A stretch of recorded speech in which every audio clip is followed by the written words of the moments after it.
എന്റെ ഈ അവസ്ഥ ഒരു പെണ്ണിനും ഉണ്ടാവാൻ പാടില്ല. നമ്മൾ ഒരുപാട് സ്നേഹിക്കുന്നവര് ജീവന് വേണ്ടി പോരാടുന്നു. എന്റെ കഥയുടെ അവസാനം സ്നേഹമാണെങ്കിൽ അതിന്റെ തുടക്കം എന്റെ മുത്തശ്ശൻ നാരായണമൂർത്തിയാണ്.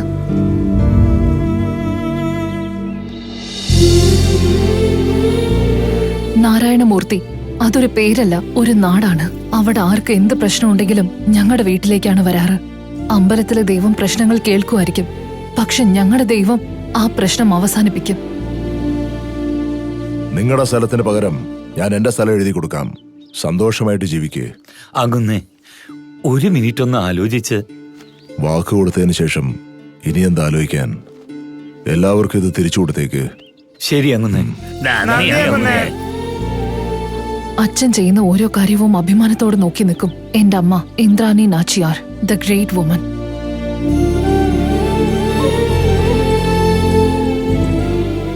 അച്ഛാ, അച്ഛനെപ്പോഴും വാക്ക് വാക്കെന്ന് പറയാറില്ലേ? ഈ വാക്കെന്ന് പറയുന്നത് എന്താ? പറഞ്ഞുതരാം, ഇരിക്കെ. വാക്കെന്ന് വെച്ച ഒരു വിശ്വാസം ഉണ്ടെങ്കിൽ ധൈര്യമുണ്ട്. നമ്മൾ ആർക്കെങ്കിലും വാക്ക് കൊടുത്തിട്ടുണ്ടെങ്കിൽ ജീവൻ പോയാലും അത് പാലിക്കണം. മനസ്സുമെടുത്താലും നമുക്ക് ജീവിക്കാം, പക്ഷെ വാക്ക് പാലിക്കാത്ത നമുക്ക് ജീവിക്കാനേ പാടില്ല. മനസ്സിലായില്ല അല്ലേ? ശ്രീരാമനെ അറിയോ? അറിയാം, ദൈവം. ശ്രീരാമന്റെ അച്ഛൻ കൈകേയ്ക്ക് കൊടുത്ത വാക്ക് കാരണം 14 വർഷം വനവാസത്തിന് പോയി. തന്റെ അച്ഛന്റെ വാക്കിന് അത്രയും വില കൽപ്പിച്ചു. അതുകൊണ്ടാ അദ്ദേഹം ദൈവമായത്. അതേപോലെ തന്നെ ബലിചക്രവർത്തിയും കൊടുത്ത വാക്ക് പാലിക്കാൻ തന്റെ ജീവൻ പോലും ത്യജിച്ചില്ലേ, പക്ഷെ പറഞ്ഞ വാക്ക് തെറ്റിച്ചില്ല. മോളും എനിക്കൊരു വാക്കുതാ, നന്നായിട്ട് പഠിക്കുമെന്ന്. നല്ലോണം പഠിച്ചോളാം അച്ഛാ. അച്ഛൻ പറയുന്നത് പോലെ മനസ്സുമടുത്ത് ജീവിക്കേണ്ടി വന്നാലും കൊടുത്ത വാക്ക് ഒരിക്കലും തെറ്റിക്കില്ല.